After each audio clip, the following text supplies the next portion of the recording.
Look at this lovely chrome. Yes. Blue, red, gold, darker blue, green, blackish silver, and then pure silver. The pure silvers. That was the doom.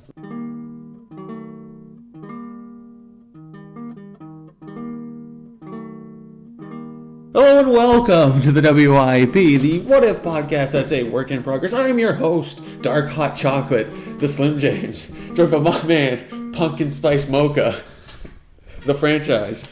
Nobody else is around today, so we're doing a bonus episode. Don't worry, it's still Marvel. It's still alternate reality, maybe, kinda. It's the alternate future of 2099. You're Spider-Man, but who are you? Are you me? And what's up with the costume? Is that a metallic fiber?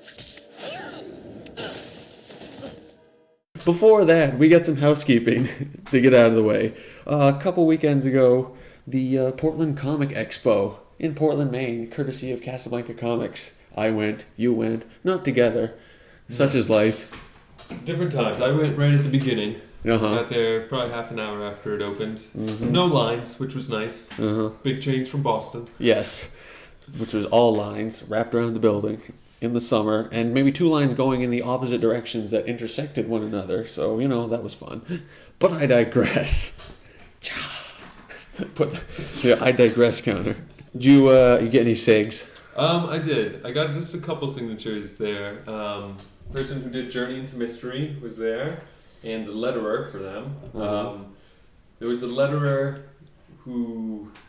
He's done a lot of lettering, and I didn't know about it. I looked him up. I don't remember his name now. Roy Thomas? No, who's the one that signed your What If? Rick Parker. Rick Parker was there. Yeah. It was nice to see him. Lots of Beavis and Butthead stuff, but I didn't have any issues for him to sign. Yeah. But I did have that same What If you did. Yes, number 34, volume 1. He signed on the thigh on the Watcher. Yes, did he draw extra hair on yours? No. Bizarre. He drew extra hair on yours? Yes. Interesting. Which is sort of interesting, is a bit of a stretch here, but it's a story. The fact that his strip in this humor anthology, What If, was that what if the Watcher grew hair? And then there he is drawing hair on the cover, pretty much unbeknownst to himself, because I told him, he's like, huh? So apparently he just has a predilection towards giving the Watcher hair. Well, I wondered, because he told me he had the writing credit for What If You Were Sitting Behind the Leader at the movie theater. Mm-hmm. And I don't think that was accurate. Because I thought he had written the Watcher and only that one, where the Watcher grows hair. It's a free-for-all, But either way, got a SIG. The last one I got was by Declan Shalvey. I think it's Declan. Declan? My bad. Sorry, Declan. Sorry, people named Declan, but your name isn't Declan. He signed an issue of Thunderbolts that featured Man-Thing. I asked him, sort of by the by, hey, are you doing sketches? He said, yes, for $100. To which I said, oh, and walked away. Yeah.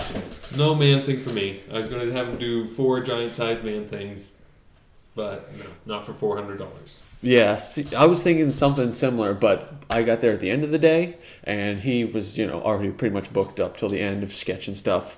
I had an issue of the newer Venom series that him and the Jordi Belair, they both worked on.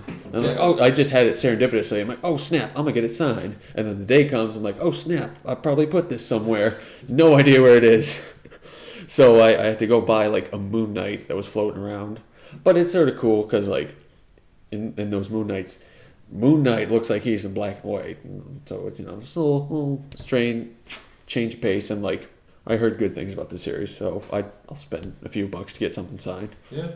Well, I got, speaking of Bel-Air, no, not the Fresh Prince, just of Bel-Air, when I was digging around at the con for some 50-cent comics, I found one by her, so I took that and got it signed. It was an X-Men, some random number. I don't know what was happening in the story at all, but I just saw her name, figured I might as well. Yeah, for a Curtis Jackson, As it is in the 50-cent bin, I saw some like Man-Thing, and I'm like, oh, maybe I'll come back to it once I've, gone around and saw there wasn't stuff I wanted. By the time I get back there, gone.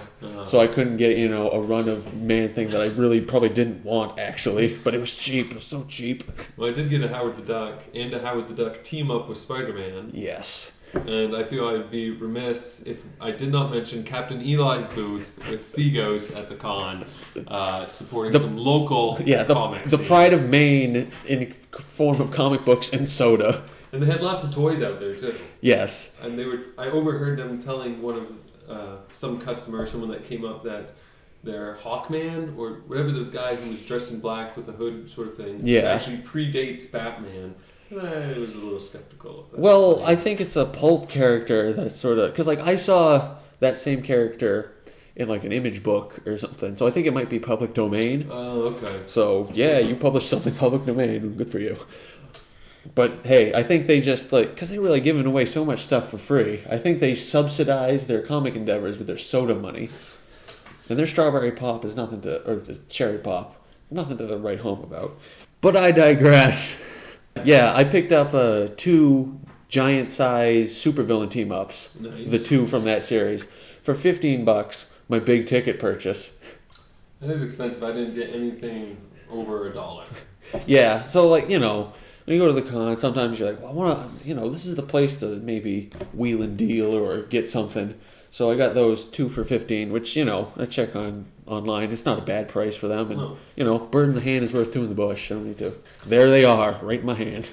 When we have our table for this, I'll just bring all those comics. We'll draw in more crowd by saying, here's some quarter bin comics to dig through. Yes. Come for the cheap comics, stay for the Well, masterpiece. that guy at the Coast City Con last year, I think he had it was like a $2 bin or something, and like the first appearance of the Thunderbolts was in there. Nice. I already have it from when I was a kid. You know, I'm prescient like that. But I, you know, got the giant. It's hey, buy this because you like first appearances and stuff. And then I had to buy one of his own books because I felt bad for him. It's not bad, but I don't like zombies. Yeah. With your zombies. Everybody with the zombies. Andrew's been into the zombies for a while. That's his sort of... We all have our own alternate realities. Yes. Well, technically mine is like all alternate realities because of the what ifs. So, sorry, dibs. Well, there's no what if 2099, That's true. There are no what if 2099. So we need to do this as a bonus episode. Well, actually, you know, there's the regular 2099 that started in 96 or so. 93, but don't worry about it. Yeah, see, I don't know those details. But then there's also those Marvel Knights 2099, which are no way in the same universe. So it's an alternate 2099. Yes. Jesus Christ. Then there's also the one the Exiles time hop to is a different 2099. And then I saw in recent comics, so in the past couple of years, that some team of Avengers got Doom 2099, but it was a different Doom 2099. And now Spider-Man 2099 is back in the present. So. Yeah, so he needs to get back to the future. And then there's also, in the What The, there's also the parody humor Spider-Ham 1588. And of course, I just took the ball and ran with that. And I got sketches of Goose Rider 1588. Hulk Bunny, Pork Grind, which is the Venom. Yeah. So, you know, if you want a Venom 2099 by way of Pig, Giant Size Comic Things and the SlimJames.com are your exclusive sources for that sketch. Nowhere else in the world will you find that. Exactly. But getting back to the Comic Expo, did you see many people in costume? I did not see many. I saw a few, some Star Wars-y characters, Deadpool. Obviously, there's going to be a Deadpool. Obviously. Because you can't have, it's legally required. If you have a Comic-Con, somebody needs to have a Deadpool costume and be wacky. They weren't really wacky, though. That's even worse. I also saw someone in a Spider-Man outfit who would just pose for a while, because at one point he was crouching down like he was about to shoot a web. He just stayed like that for about 3 minutes. I just stood there and stared at him. And then he got up, walked around, and then did another pose for a while. So I'm not sure if he was hired or if he just thought he was being cool. When I went in the afternoon, it was closer to the actual costume contest time at like 3. So I saw the Deadpool. There was a Harley Quinn, maybe 2. Yeah. There was a guy in a Stormtrooper outfit, and it was battle damaged, I think. And so the funny thing of that is that, you know, it's plastic shell, so he has a hard time walking. So after I left, I saw him waddling up the street and trying to cross the road in this, like, broken. Because, like, I think the battle damage might have made him walk with a limp as well as it being clunky, so he's just, like, shuffling his feet across the road. Was it very crowded when you went? No, not super crowded. Okay. It was pretty empty when we were there. Yeah, I mean, I wouldn't say it was like empty, but it's just, some people showing up, having a good time. Did you check out the booths about the Sasquatch hunters? No, I did not. I didn't either. I was pretty much just looking at comics and then getting some signatures and stuff. Yeah.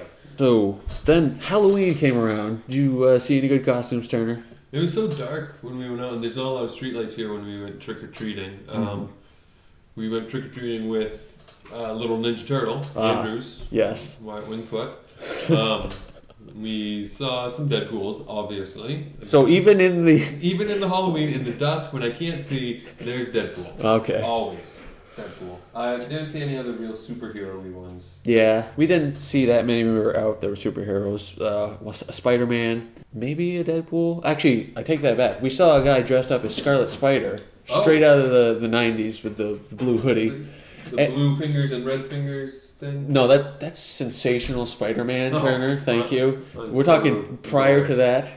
It was just red jumpsuit with blue hoodie. Okay. And he had face paint on instead of a mask, though. It's kind of weird. Yeah, it's weird. And there was a guy who was either a shark or Venom. Wait, big shark or Venom? He had a big giant mouthful of teeth drawn on. I didn't feel like talking to him or anything. No. And then there was quite a preponderance of Clark Kent with the chest busting open to Superman, despite the fact that Man of Steel came out last year. Right. Seems weird. But none of them matched the spit girl I had when I was Clark Kent last year. They just pushed their hair aside because they're just hipsters who already have the black framed glasses and skinny suit. So it's like, oh, this is a Superman shirt.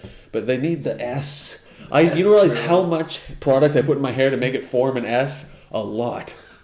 It was like a handful of hair gel and black hairspray. So my hair was just this immovable helmet. That's gross. Yes. But I was the best at Clark Kenting. Yeah? There's photo evidence to prove it. Did you see any Guardians of the Galaxy costumes? No. See, I was hoping to see some, like a giant Groot walking around. Or a Slutty Gamora. Yeah? Slutty Rocket Raccoon. No, not so much, no.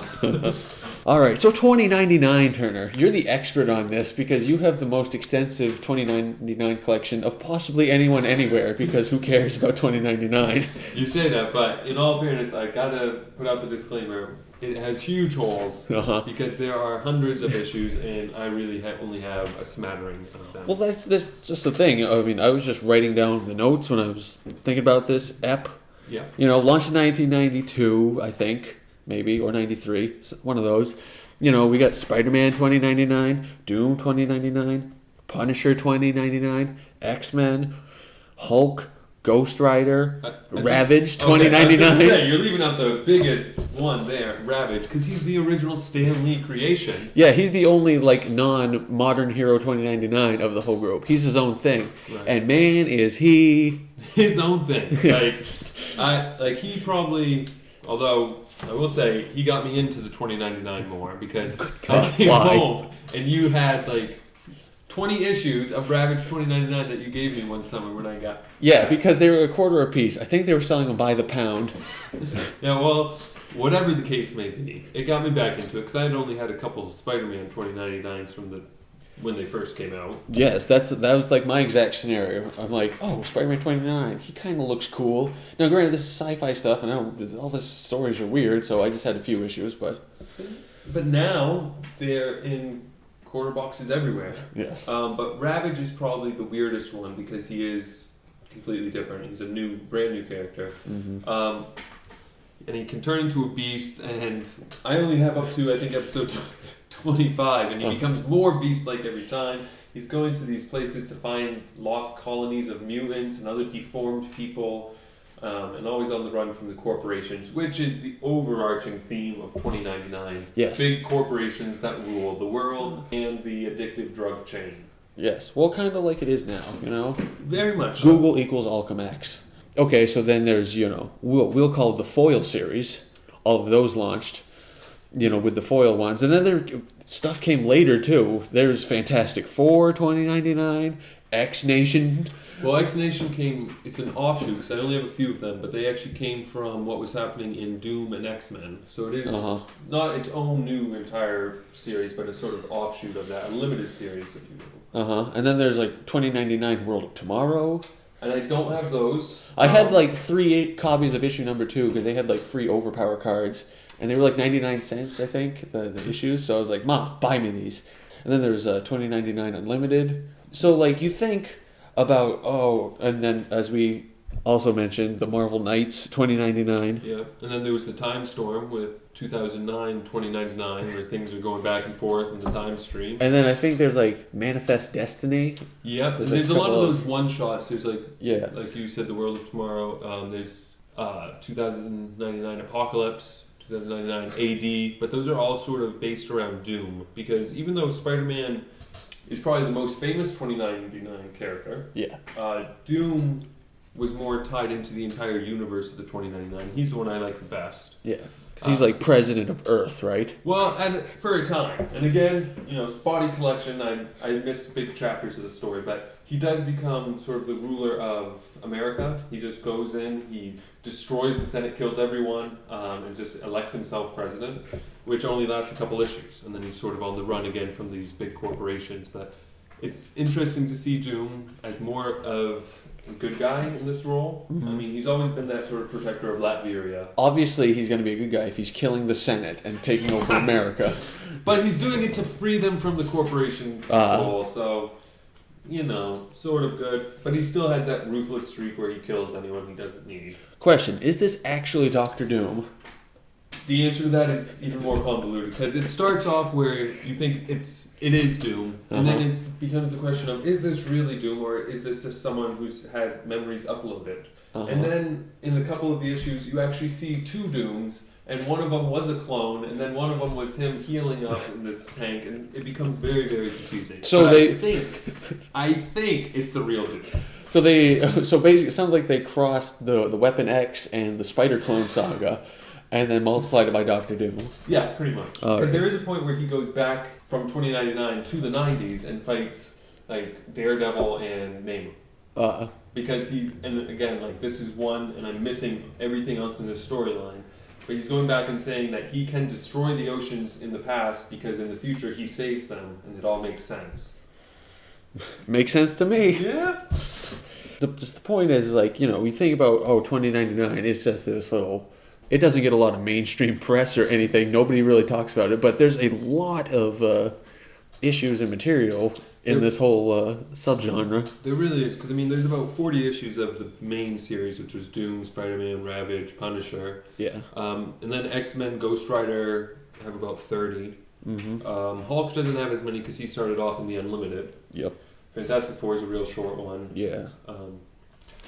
But yeah, it's quite a bit going on, but it's all basically about the giant corporations ruling the world and how evil they are. Spider-Man really does focus a lot on...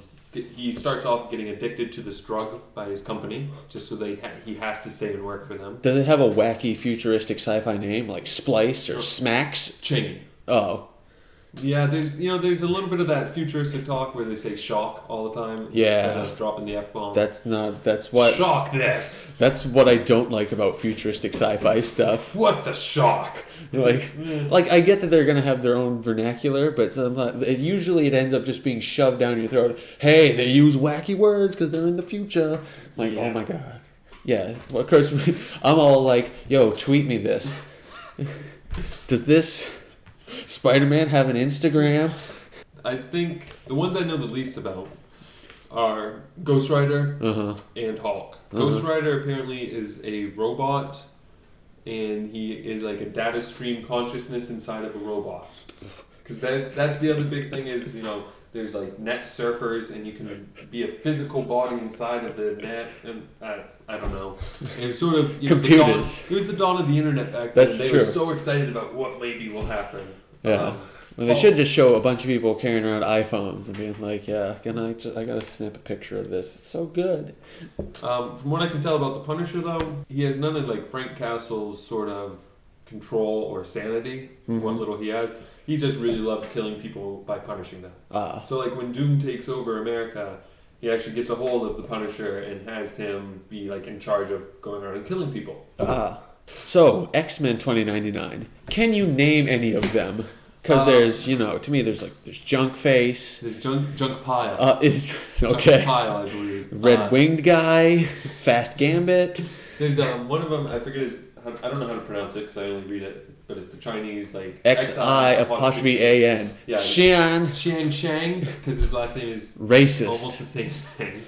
But no, honestly, I have a lot of the X-Men. I've just recently gotten some more, but I've been waiting to try and have a good run to read through. Because it's really annoying reading issue 1 and then 5 and then 8 and then 13, and they're $20.99 for whatever reason. They are very lax in putting in a previously in the beginning of each one. So it's hard for any new reader to jump into the line if they don't have the whole run. And I think that's ultimately what pushed it into being canceled. And all the writers getting fired. Yes. Well, for me, I was always I had a few issues of Spider-Man 2099. I had the original, the first appearance of Venom 2099 when it first came out, because I was like, oh, neat. And, he's cool looking. Venom 2099 is cool looking. It seems to be well written and the story's not bad. Yeah, I mean, it was Peter David doing the Spider-Man. And he's an accomplished writer. He's respected. Yep. It was Warren Ellis doing the Doom one. Again, a pretty well-respected writer. But I'm a little unclear on what happened, but they all got fired or they went on strike because some of them got fired and they had brought in these new writers. And towards the end of Doom, he was going back and forth between time, and I know it just became a convoluted mess. The only complaint I have about the art in any of these is Hulk, because he has a stupid mohawk. I'm going to show you, even though you can't see. Well, I can, put in a picture. He always has a stupid mohawk of hair that comes to a big widow's peak on his head. And then he had a Venom tongue, and he just really irked me how stupid he looked. Yeah. Well, you're going to have to, take it for what it is. With the 90s art and the bright colors or lots of lines and just... When you look at, Ravage. Awesomeness. He's supposed to be 100 years in the future, but he's got all the pads. Yeah. He's got the extra straps on his suit and the cloak that's tattered but blowing in the wind always. Yes. Pure 90s. The sheer wackiness of the X-Men characters, and none of them being really... there's no... Give me something that sort of resembles one of the X-Men in the future to glom onto, but they're just a bunch of weird characters. And it's I've already had enough weird X-Men characters in present day with X-Factor, X-Force, all of their nefarious mutant groups within them. And, oh my... Here's just another pile of just, weird-looking characters that, you don't really have an emotional connection to. Right. It would have been nice to see maybe some alternate future versions of some of the X-Men. Or even when we've gone into Days of Future Past, seeing someone from there in here, because they're both alternate futures. Why couldn't you share? Exactly. There's the X-Men would be time traveling so much. Yeah, I mean, I would expect to see Bishop or Cable here. Yeah, just popping in, or someone be with an M on there. Yeah, they were branded and they're trying to escape something. Yeah. Ultimately, I think 2099 probably gets overlooked some, although Spider-Man 2099 is the breakout star in that, 15 years after his series was canceled, he's back. And I did buy issue 1. I haven't bought any others yet. Did you get the with the crossover in Superior Spider-Man when he first showed up? No, I didn't. I should probably get that. First 17, I think. New appearance of Spider-Man. It might just be nice to, see how it came about. I mean, I'm sure it's something with the big corporations and Alchemax, because I think about them starting now. Yeah, so he has to save the future. Although then won't that affect his future? And then oh my god, causality. As a side, I'm doing pretty good at getting my 2099 collection autographed. Nice. I have a Ravage number 1, X-Men, a Punisher, all autographed, and then there's a few random issues too. Nice.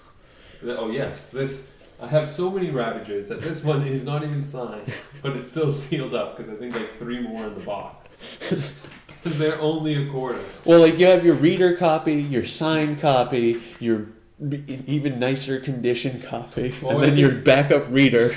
I think what I'll do is end up doing our decoupage for some of these.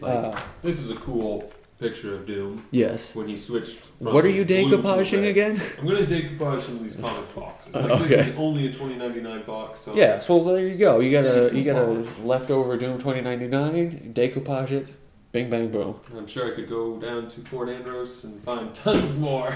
Oh yeah, I passed over quite a few Doom and X-Men 2099s, much as I did back in the day when they were new.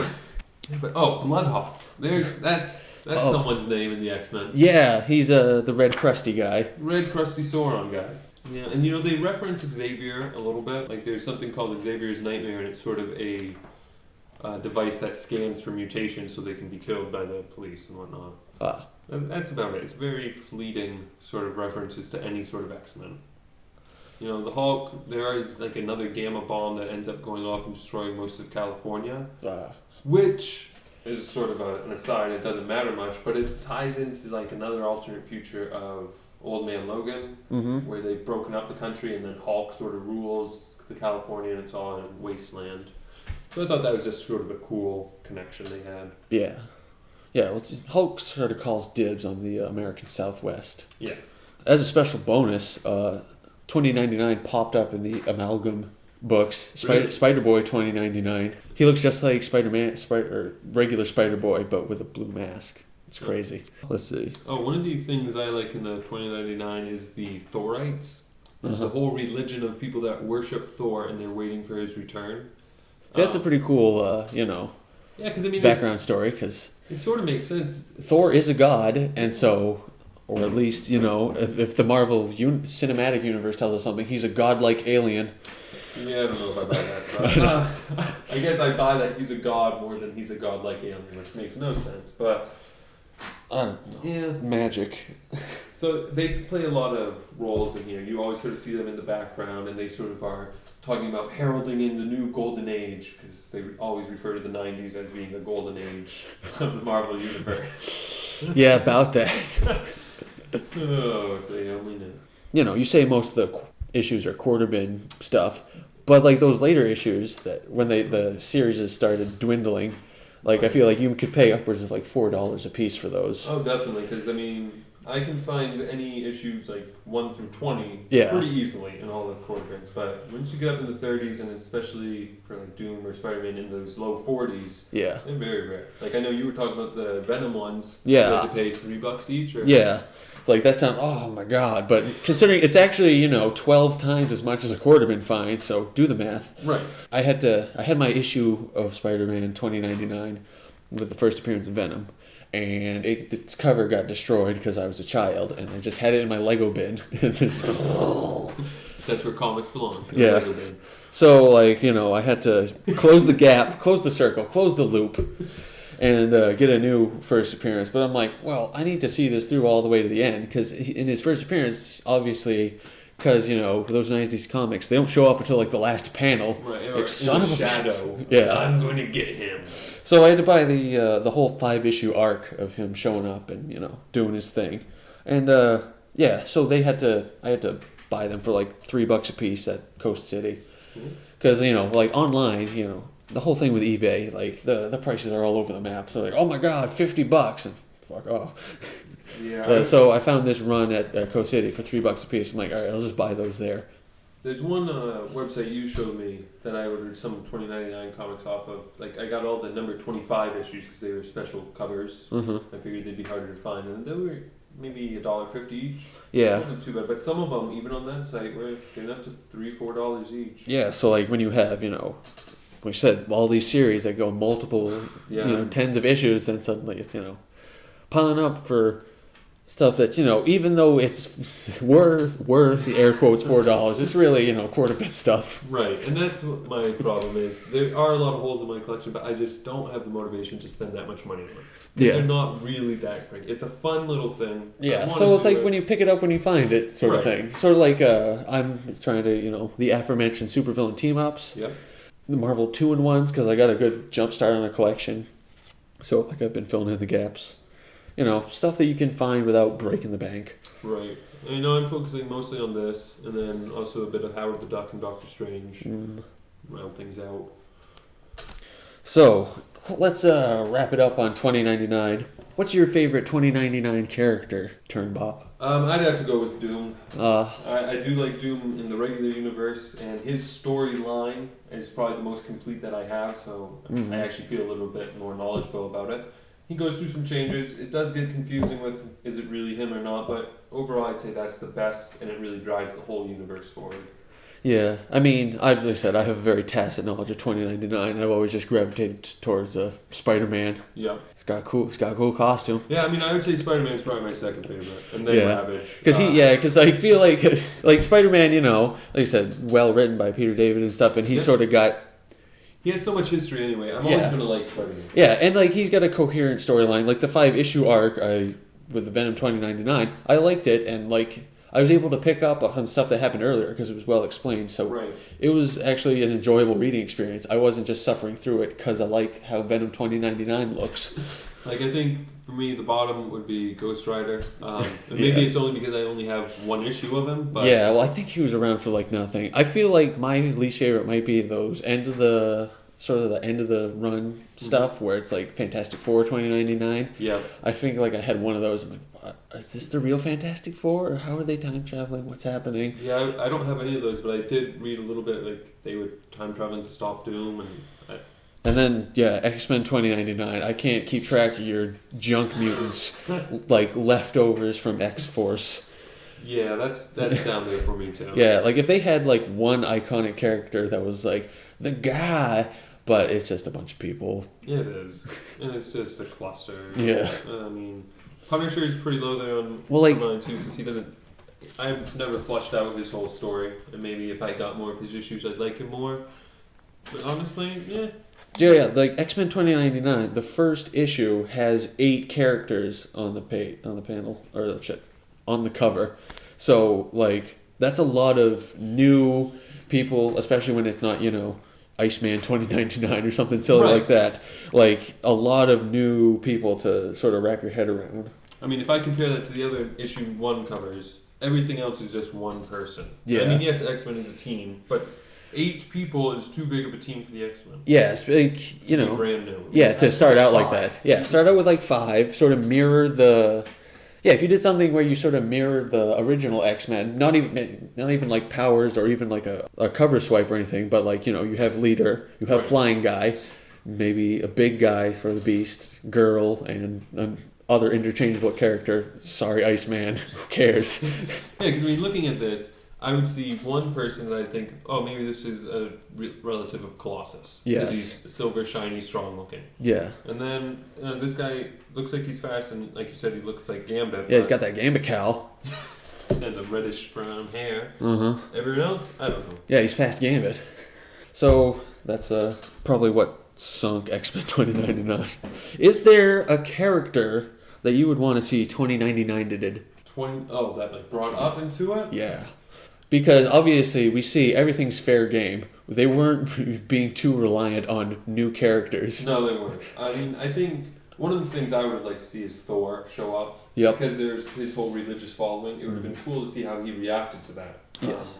Having been gone. There is a bit in the Doom of Captain America. But again, I'm missing issues, so I don't understand what happens because he becomes president after Doom, but then he's a puppet for someone else, and he likes killing, and I don't. Yeah, from what I read, or just like it's like a brief wiki or something. It didn't seem like it was knocking my socks off. No, so and it's like it's a shame because, you know, Captain America is a pivotal character. Yep. There is an issue of Spider-Man that has a Doctor Strange 2099, and I don't like that girl that is the Doctor Strange. I would have liked to see a better Doctor Strange 2099, and I guess I gotta say I would love to see Man-Thing 2099 with Howard the Duck 2099. Yes. As a matter of fact, Hulk 2099 versus Man-Thing 2099 in a big giant green off. Blah. So, hopes for future of the future. Like, we've seen Spider-Man 2099 sort of get his act going. Yep, Doom 2099 has been used recently. In a Uncanny Avengers, I believe. He was brought back into a team. So I wouldn't mind seeing more of him. X-Men, no. Punisher, no. Ravage, yeah, it would be kind of cool to see because he was a brand new character, so I did want to give him more of a chance. The Hulk and the Ghost Rider, again, no, not worth it. No, those seem pretty transparent, sort of. My only hope for the future is that by the time 2099 actually rolls around, I have a complete collection or my grandchild or great. Well, you'd be celebrating your 112th birthday. Well, so let me rest in pieces. Hey, well, with modern medicine, there's a chance we could see it. Well, We'll be immobile zombies, but if these comic books are in any way accurate, then I could just plug myself into the ether and live online. You mean the ether net, not the No, ether, ether, because I'll probably just Oh. ether cloth myself into it. All right. Well, I think that'll wrap up our 2099 discussion. It's been fruitful. You've actually taught me something, Turner, about 2099. Great. A lot of T's in that sentence. A lot of T's in here. I don't want to be a tease. Hello. But I digress. So in closing, I will remind you to follow us on Twitter at the Slim James or at giant_size, theslimjames.com, giantsizeComicThings.com. The WIP What If podcast is on iTunes, on Stitcher, on YouTube, and on Vimeo. So go out there and find us. And remember, don't spend the rest of your life asking, what if?